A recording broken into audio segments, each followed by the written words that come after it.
Video is to look at Tommy before and after. Before was on the left hand side, after's on the right.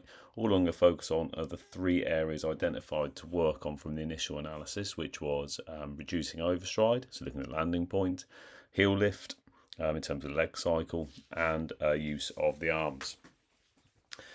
If we start with where we were before, and we'll come forward to the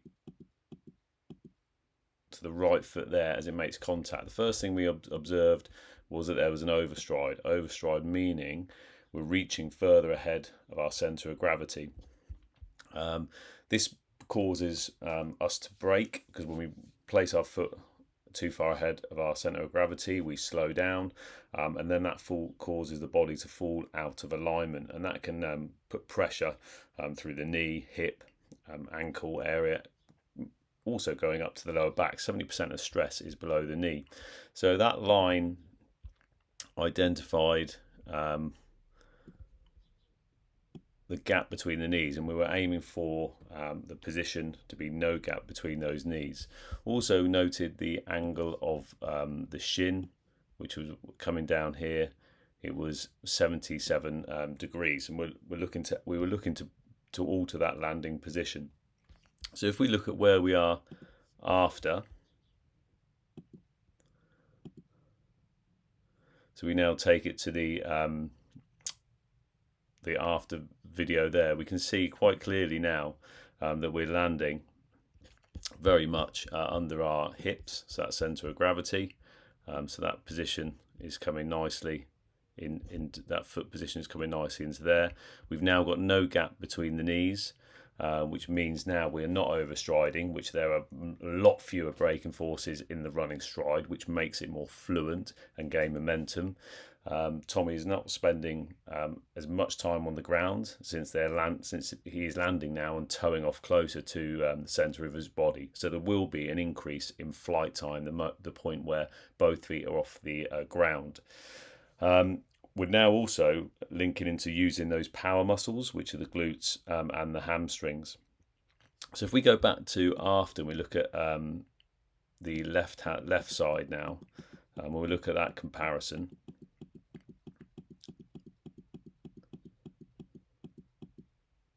So here we go before. We see the angle of the shin. I'll point out the angle of the shin a little bit later when we look back. So there we had, again, the overstride, which we had that braking force here. Okay, and we got that angle, which is comparable to that 79 we had before. So there we go. We've got that gap. We've got that overstride, and that's going to be finding it very difficult before to pick up speed on that left side. Now, if we look at after, rewind Tommy here. After, again, we can see we've got no gap between the knees. So the knees are crossing. We've got that momentum. We're going to find it easier to pick up speed, to control our running cadence a lot more in that position. Also on that contact, we can see in terms of shin position. Just move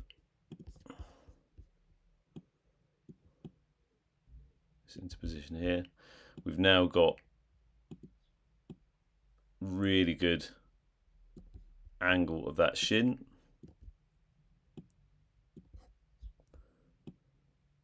whereby it is where we want it to be, perpendicular to the ground. So we're placing that foot underneath our centre of gravity. So really excellent improvements on reducing eliminating the overstride, which is quite possibly one of the hardest things to be focusing on, is that placement of the foot. So Tommy's done a superb job in respect to that. So we now look. Now we looked at the overstride. We'll look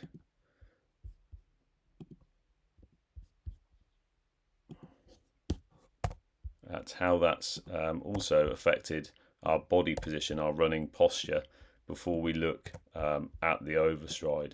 So if we look at before, and we'll start with that right foot, As we get into stance mode, so that's where we're putting full weight through the body, we can see that the body is started to sink down, collapse into the ground a little bit more. So what that creates is this shape here, where we've got the body falling out of position.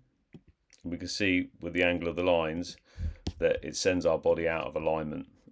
So we've got the knee wanting to come further over to the toes.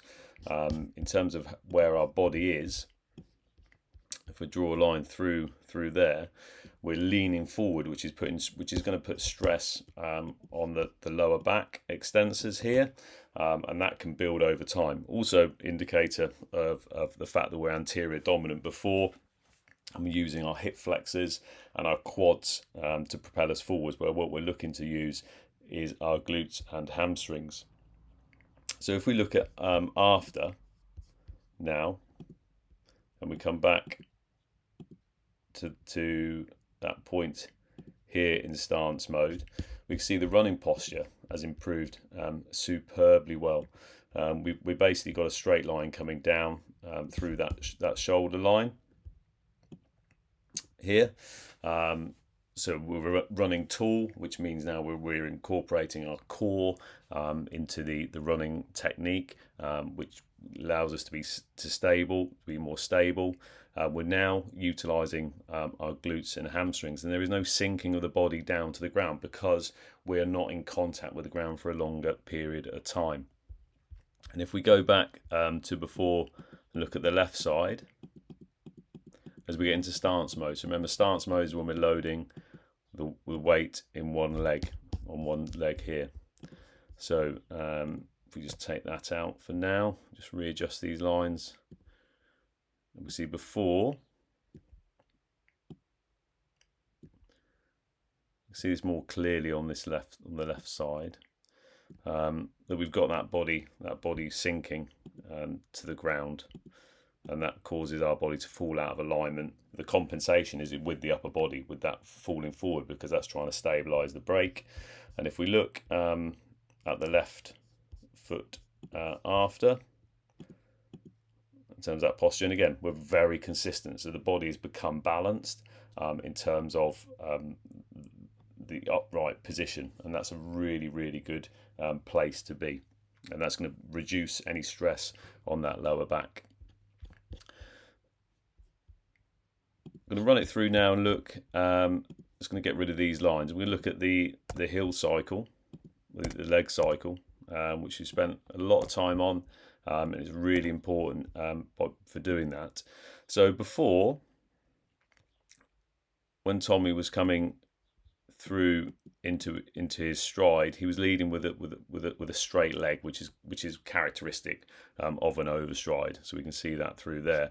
What we also had was the heel was lower than the knee crease. Now this is significant because with it being lower than the knee crease, it means that the leg is going to touch the ground a lot sooner in the cycle, and we will do a comparison of this in due course. So we can see it never really gets up into that higher than that position, and that's called mid-swing phase. If we look at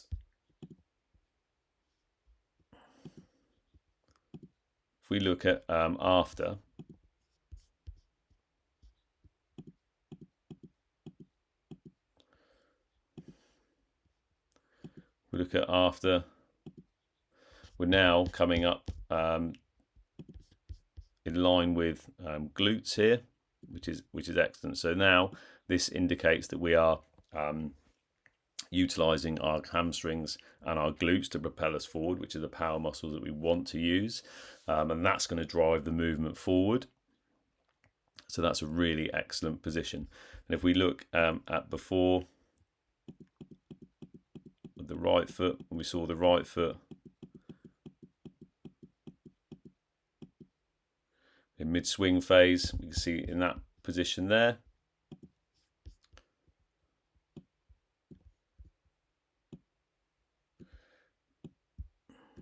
Again, it was a lot lower than the knee. So if we take it back and look at after,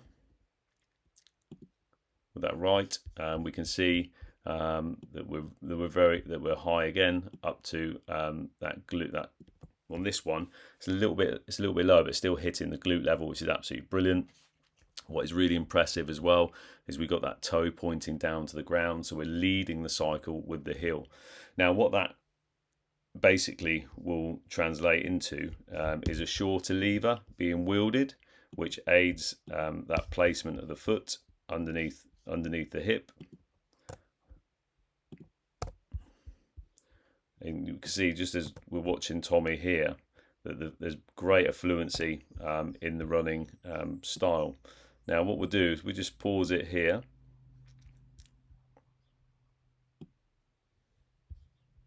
Just bring him back a little bit here. Just going to do a comparison between the leg cycles. So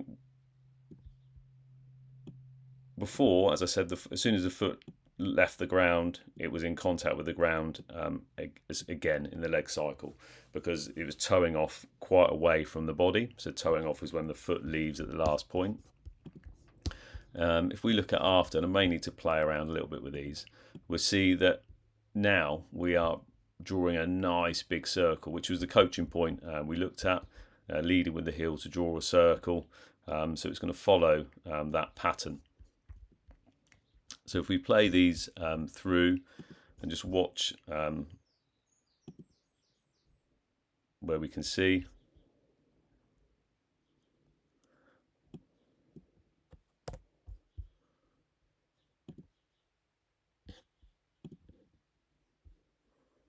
So after we're cycling up nice and high, before we're a little bit lower to the ground. Just change that angle on here.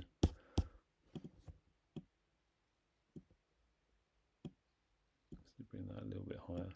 But it's more drawing an oval shape before.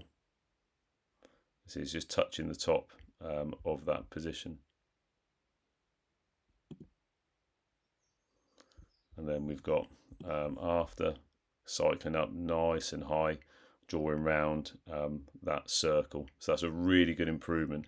And the interesting point is that in flight time, if you look at after, the amount of time off the ground now before the foot comes in, so that's going to be really good for maintaining momentum. Okay, let's look at our final point, which we were looking at trying to focus on the arm drive. Before, the arms were very much just coming up to torso level and no real movement of the elbows backwards. Now, if we just get a little pause here, you can see that left arm, excellent, got a nice light fist, driving with the elbow backwards, and that's what's going to propel us forwards, and that's what also aids the running posture, that arm drive. If we look at the right, and this is something just to work on, as that's coming forward, we've got a nice, see there's a fist there. I know it's a little bit blurred, but there's a fist there. We just need to be driving that up to shoulder level.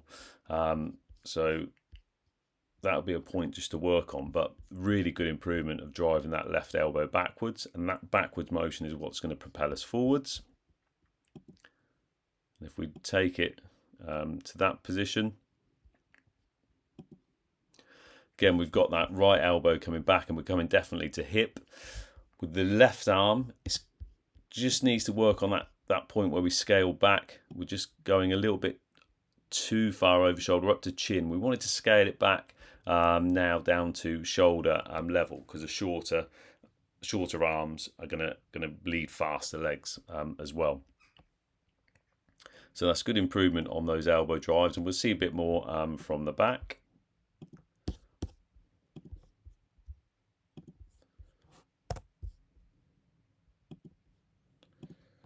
So in order to conclude the side view analysis, really fantastic improvement from Tommy.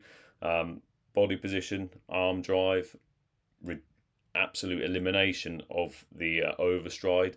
Now getting a nice high heel lift, which is improving his flight time. Really good movement. Two things to work on is just working on that arm drive, where we go from hip, get it up to shoulder, and start to be consistent with that hitting that shoulder point. But the elbow drive, what we've improved on, is absolutely brilliant. So really pleased with that. I'm going to allow that to run for the next 15 seconds, and then I will stop the video and look at the one from the back.